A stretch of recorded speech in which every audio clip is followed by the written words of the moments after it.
जय साईं राम आप सभी साईं भक्तों को। बाबा की आशीर्वाद से आज एक बहुत प्यारी साईं कृपा आप लोगों को सुना रही हूँ। तो होता ये है ना कि ये जो डिवोटी हैं, इन्होंने गुरु पूर्णिमा के दिन का अनुभव शेयर किया है कि इन्होंने सोचा कि ये ऑफ़िस के बाद अपने बाबा के जो मंदिर है वहाँ तक जाकर दर्शन पाएँगी। अब बात ऐसी है ना कि इनका जो ऑफ़िस और मंदिर के बीच का डिस्टेंस है वो कोई 8 किलोमीटर के बीच की दूरी है। अब बात ये है कि इन्होंने अपनी कलीग्स को भी बोला कि आज मुझे मंदिर जाना है, मैं मंदिर जाऊंगी पर मैं रैपिडो से नहीं जाऊंगी। इन्होंने सोचा कि ये जो सिटी बस सर्विस होती है वो यूज़ करेंगे जाने के लिए, क्योंकि आप सबको भी मालूम है रैपिडो या कोई भी इस तरह के जो ऐप्स होते हैं ना, जब बहुत दूर का डिस्टेंस होता है और अगर बहुत ट्रैफिक वाला होता है तो फेयर्स हाई होते हैं, तो जिसका जितना पॉकेट अलाउ करे है ना, वो बात होती है। तो इन्होंने सोचा कि नहीं, मैं ना बाइक नहीं बुक करूँगी। अच्छा, एक बात और मैं बताती हूँ आप लोगों को। मैं वैसे तो किसी कंपनी या किसी उसका नाम नहीं लेती, मैं बोलती बस एक बाइक कैब की कंपनी से इन्होंने बाइक बुक करा था, लेकिन मैं फिर भी ले रही हूँ क्योंकि कुछ बहुत अच्छा अनुभव है। तो अगर हम कई बार कैब सर्विसेज की नेगेटिव चीज़ें शेयर करते हैं, वो भी मैंने किया है शेयर जब मेरे साथ बीटर एक्सपीरियंसेस थे, तो मैं अच्छे वाले भी तो शेयर करूँगी ना, दोनों चीज़ होना चाहिए। इस वजह से मैंने रैपिडो का नाम लिया। तो अब क्या हुआ ना कि ये इन्होंने बुक नहीं किया, काफ़ी मतलब थोड़ा कॉस्टली पड़ता।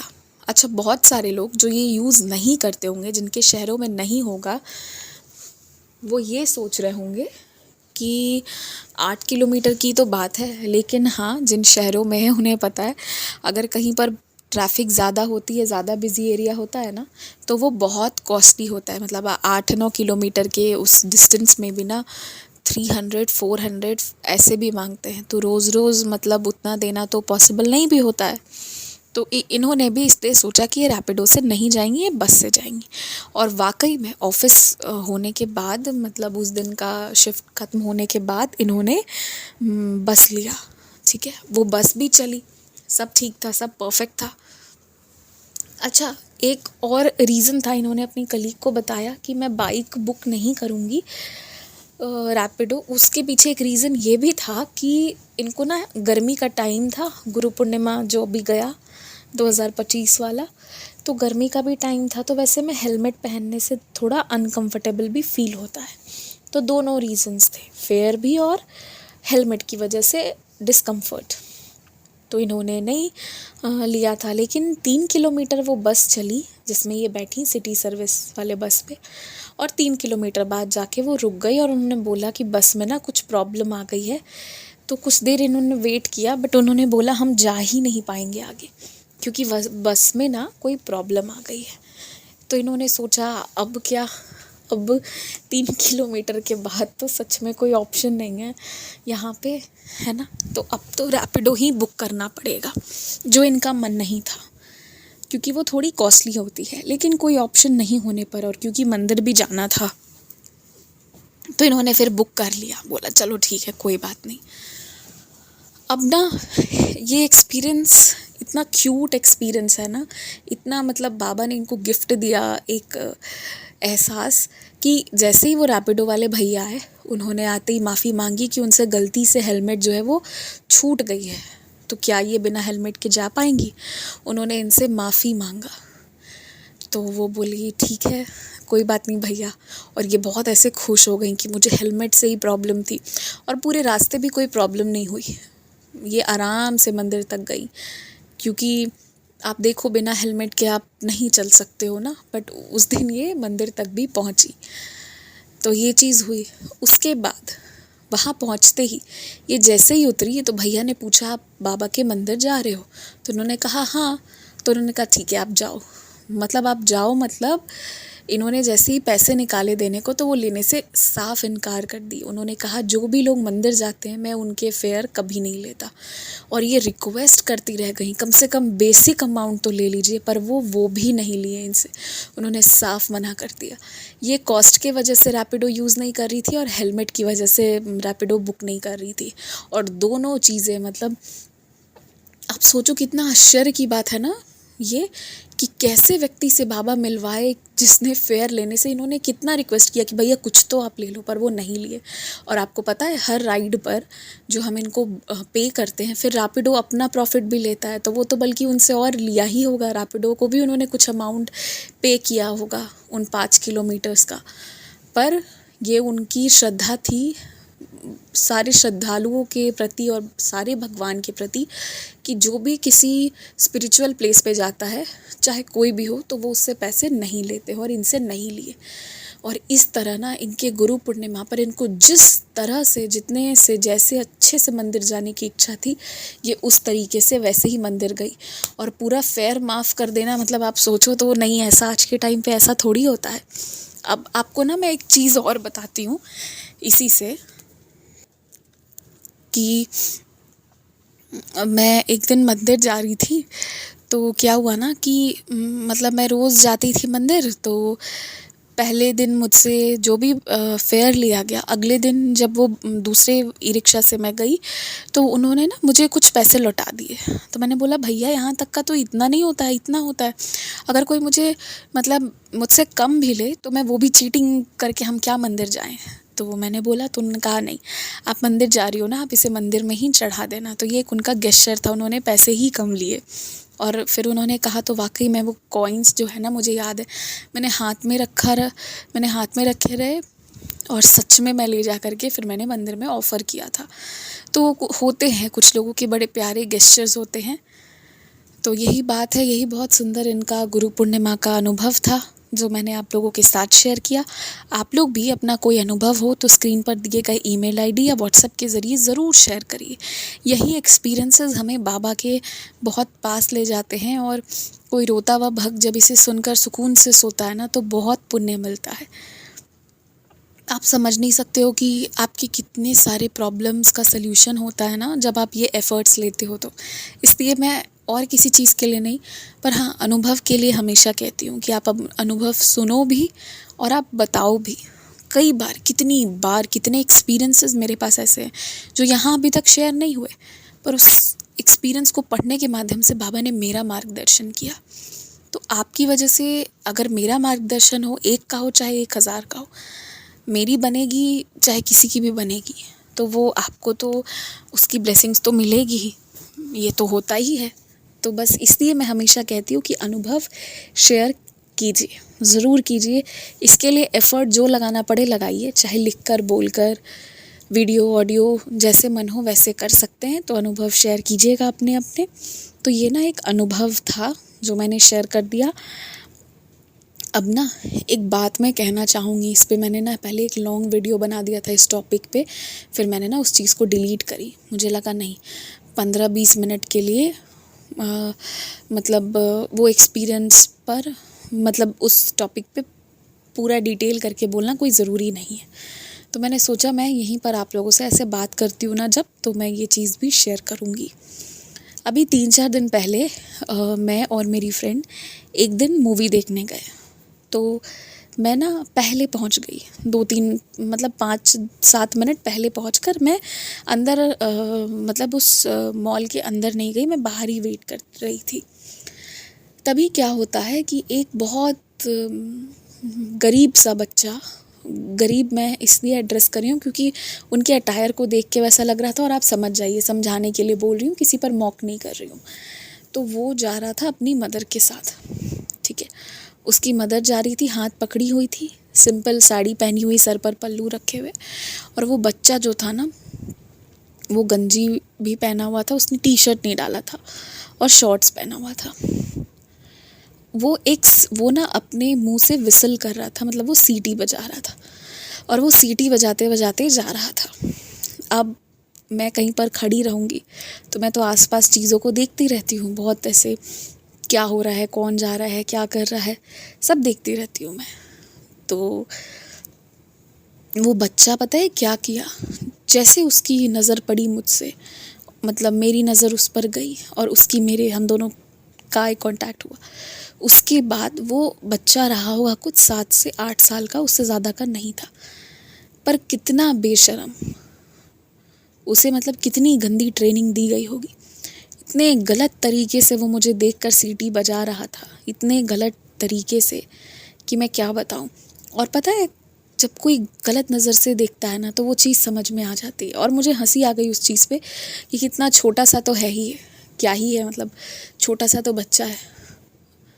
तो पर यहीं से संस्कार का डेवलपमेंट होता है। और कितना गलत उसकी संगति कितनी गलत होगी जो उसको इतने कच्चे उम्र में इस तरह की चीज़ों का सेंस है कि कैसे किसी को टीज़ करना है ना, ये सारी चीज़ें। हम तो मतलब बहुत बड़े हो गए तब हमको बहुत सारी थोड़ी थोड़ी चीज़ें मालूम हुई, और आज भी बहुत कुछ नहीं समझ में आता है, बहुत ऐसा है। पर क्योंकि शायद हमें एक इनोसेंस वाला चाइल्डहुड मिला था। मैं ये मानती हूँ कि लाइफ सबके लिए अलग अलग हो सकती है, किसी के लिए टफ़, किसी के लिए इजी, लेकिन आचरण जो होता है ना, वो जब बच्चे छोटे होते हैं तो वो पेरेंट्स की रिस्पॉन्सिबिलिटी होती है, चाहे कोई इस बात से डिनाई करे, एग्री करे, जो भी करे, क्योंकि वो अबोध है, उनकी बुद्धि नहीं। और जब बुद्धि हो जाए तो उस बच्चे की एज एन इंडिविजुअल, उस इंडिविजुअल की जिम्मेदारी होती है कि वो किस तरह की डिसिप्लिन, किस तरह का आचरण रखेगा। तो कितना गलत उसको सिखाया जा रहा था। और मुझे लगा मुझे ये शेयर करना चाहिए, क्योंकि बहुत सारे लिसनर्स यहाँ पर हैं जिनके छोटे बच्चे हैं। तो ये सब का ध्यान रखो, किससे मिल रहा है, क्या देख रहा है, ये सब होना चाहिए। मुझे याद है कि 10th तक तो मेरे पास मोबाइल नहीं था, बस कोचिंग ट्यूशन जाने के लिए मोबाइल था मेरे पास। 11th-12th में मेरे पास स्क्रीन टच फ़ोन आया, जिस पर मुझे व्हाट्सएप खोलना या सोशल मीडिया खोलना अलाउड ही नहीं था। बस एक स्क्रीन टच फ़ोन दिया गया था, मुझे थोड़ा अपग्रेड किया गया था। तो मैं उस डिसिप्लिन में रही हूँ और उसकी बहुत बेनिफिट्स भी रहे हैं, जो इस वीडियो में अभी शेयर कर पाना थोड़ा ऐसे टाइम कंज्यूमिंग होगा। तो ये चीज़ था। पर आज के टाइम पे बच्चों के हाथ में मोबाइल एजुकेशन के पीओवी से ज़रूरी हो जाता है कि हाँ, पढ़ने के लिए उनको मोबाइल देना है आपको, लेकिन इस पर पेरेंट्स का नज़र भी होना चाहिए कि वो क्या कर रहे हैं, क्या देख रहे हैं। मैं एक बात और बताती हूँ कि जो आप बच्चों को यूट्यूब देते हो ना देखने के लिए, जो छोटे बच्चे हैं, हमेशा उनकी जीमेल आईडी बनवा कर दीजिए या पेरेंट लॉक में दीजिए। क्योंकि अगर आप अपनी जीमेल आईडी से दे रहे हैं ना, तो कुछ ऐसे कंटेंट होते हैं यूट्यूब पे जो ना सिर्फ बड़े लोगों के लिए, बच्चों के लिए नहीं है। लेकिन अब यूट्यूब ये तो नहीं देख पा रहा है ना कि उस आईडी को कौन हैंडल कर रहा है। तो अगर एक 35 वर्ष के व्यक्ति की आईडी से एक 6 साल का बच्चा यूट्यूब देख रहा है, तो यूट्यूब उसको वो सारे जिस भी तरह के वीडियोस हैं फॉर एजुकेशनल पर्पज़ है, जो भी पर्पज़ है, वो सब रिकमेंड करेगा। और उस बच्चे को वो देखने की बिल्कुल आवश्यकता नहीं है। ये चीज़ भी होती है। तो अपने बच्चों को ना उनकी आईडी बना कर दीजिए। आजकल आई थिंक जीमेल परमिट भी कर दिया है, तो जो करेक्ट एज है वो ईमेल आईडी बना के उससे उनको यूट्यूब हैंडल करने दीजिए। फिर आप स्ट्रेस फ्री रहेंगे अप टू सर्टेन एक्सटेंट, लेकिन फिर भी एक नज़र ज़रूर रखना चाहिए पेरेंट्स को।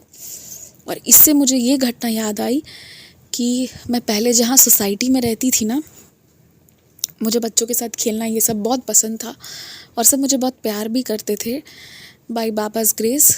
तो ना मुझे बहुत सारे बच्चे थे वहाँ पे, मगर 3 बच्चों का मैं बता रही हूँ जो हमेशा खेलते रहते थे साथ में। एक बहुत इनोसेंट था, दूसरा बहुत चालाक था, बहुत ज़्यादा, और तीसरा, क्योंकि उसके पेरेंट्स ने ही उसको वैसा सिखा के रखा था, बहुत ज़्यादा, ठीक है, मतलब ओवर मैच्योर था वो। और जो तीसरा था ना, वो बहुत इनोसेंट और बहुत प्यारा और बहुत नॉटी बच्चा हुआ करता था। लेकिन विथ टाइम, विदिन मतलब वो 4-5 साल का हुआ तो खूब नॉटी था, खूब खेल करता था मेरे साथ। जैसे ही वो 7-8 साल का हुआ ना, उसका वो इनोसेंस ख़त्म हो गया। उसके लैंग्वेज में अब्यूज़िव लैंग्वेज यूज़ करने लगा और उसे कुछ ऐसी बातें बोलने लगी या ऐसी चीज़ों पर डिस्कस करने लगा ना जो हम लोग भी नहीं करेंगे। और जो चीज़ें हमें बहुत देर से मालूम हुई, या होता है ना, वो इतने छोटे बच्चे को कैसे मालूम है उन विषय पर। तो ये सब चीज़ मैंने देखा, मैं बहुत शॉक्ड थी ये सब देखकर। और वो जिस तरह से फीमेल्स को एड्रेस करता था, तो मैं समझ गई कि ये तो घर से ही इसके आया है, क्योंकि मैंने फिर उसके फादर का भी थोड़ा बिहेवियर देखा तो मैं समझ गई, जानती ही थी। तो ये सब चीज़ भी था उसका। तो मैं ना ये ही चीज़ देखी हूँ कि मतलब इनोसेंस जाते देखा मैंने, मुझे बहुत दुख हुआ। तो जो मैंने उस दिन वो मूवी हॉल के बाहर वाला वो चीज़ मैंने देखा ना, मेरे साथ कुछ नहीं हुआ। वो इतना छोटा सा बच्चा था, क्या कर सकता था, कुछ नहीं। ठीक है। मुझे हंसी आई, मतलब बाद में वो चला गया तो मैं बहुत हंसी, और मैंने सोचा कि हमारी सोसाइटी सच में कितने गलत जगह पे जा रही है। इस तरह से हम क्रिमिनल्स बना रहे हैं। ये सारे ही तो बाद में क्रिमिनल बनेंगे ना। Over of information, over mature हैं ये लोग, तो ये चीज़ नहीं होनी चाहिए। तो मैंने बस यही सोचा और कुछ नहीं, लेकिन मुझे फिर वो स्टोरी भी याद आ गई। तो मुझे नहीं पता कि मैं इस चीज़ का ज़िक्र क्यों कर रही हूँ, बस मेरे साथ मैंने ये इस चीज़ को नोटिस किया तो मैंने शेयर कर दिया। और आप लोग तो जानते हैं मैं चीज़ों को नोटिस करती हूँ, तो मैं आपके साथ शेयर करती हूँ, एक्सपीरियंस भी बताती हूँ। और ये भी बाबा की ही कृपा से मैं इन बारीक चीज़ों को नोटिस करती हूँ, यहाँ पर इस प्लेटफॉर्म पे बोलती हूँ। मैं इंडिविजुअली बोलने जाऊँ तो 2 4 5 लोग को बोलूँगी, पर एक साथ 100 200 500 लोग को बोलना, 1000 लोग को बोलना बात अलग होती है। इसमें से निश्चित आप में से कुछ लोगों को इस चीज़ पर ध्यान जाएगा, और कितने लोग जो बिगड़ रहे होंगे वो बच जाएंगे, नहीं बिगड़ेंगे। तो इस वजह से मैं यहाँ पर बहुत सारी चीज़ें शेयर करती हूँ। बहुत लोगों को लगता भी होगा कि ये सब इररिलेवेंट है, क्यों शेयर किया जा रहा है, बट जब मैं बाबा की बातें कर रही हूँ तो सिर्फ यही नहीं है कि मुझे एक्सपीरियंसेस ही शेयर करने हैं। जो चीज़ें हम सही कर सकते हैं ना, उसे मैं ज़रूर सर्कुलेट करने की हर तरह से कोशिश करती हूँ, और आज से नहीं, डे 1 से मैंने किया है, तो इसलिए मैंने ज़िक्र किया। और मैं बहुत सारी चीज़ें देखती हूँ, मतलब मैंने जो बेगर्स रोड पर रहते हैं, वैसे तो किसी को भी बेगर बोलना अच्छा नहीं लगता, लेकिन अब वही टर्म है तो वैसे ही बोलते हैं। तो उन लोगों के बिहेवियर को भी देखा मैंने। ये सब देखने के बाद मतलब आज के टाइम पे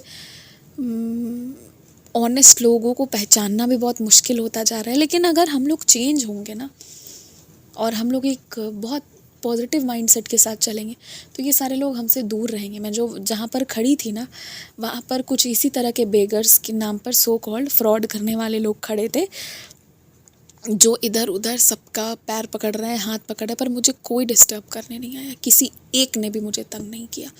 तो जब हम पॉजिटिव थॉट के साथ और एक पॉजिटिविटी और एक वो लेके चलते हैं ना, तो इस तरह के लोग अपने आप आपसे दूरी भी बनाएंगे। ये चीज़ मैंने उस दिन फील करी कि मुझे किसी ने परेशान नहीं करा, और लोग के पैर पड़ रहे हैं, और वो तो बड़ी मतलब बहुत तरह से बदतमीज़ी करते हैं। स्पेशली जो बेचारे बॉयज़ होते हैं ना, उनके पैर पकड़ लेती हैं इनकी बच्चियाँ, और छोड़ती ही नहीं है। और फिर पता है ना, मतलब लड़कों को फंसाना भी मतलब ये सब चीज़ रहता है। तो इसलिए ये सब मैंने देखा है, ये सब तो मुझे लगता है कि मैं इसके लिए कुछ करूं, और किसी दिन मैं कुछ करूंगी भी, और मैं बताऊंगी आप लोगों को कि हाँ, मैंने भी कोई इनिशिएटिव लिया ये सब देखकर।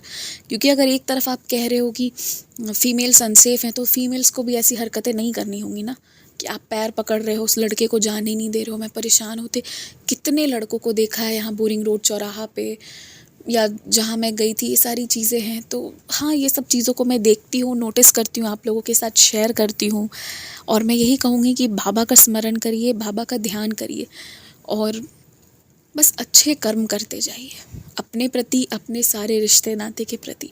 जब आप ऐसा करेंगे ना, तो आप पाएंगे कि आपके आसपास बहुत पॉजिटिव ऑरा क्रिएट हो जाएगा।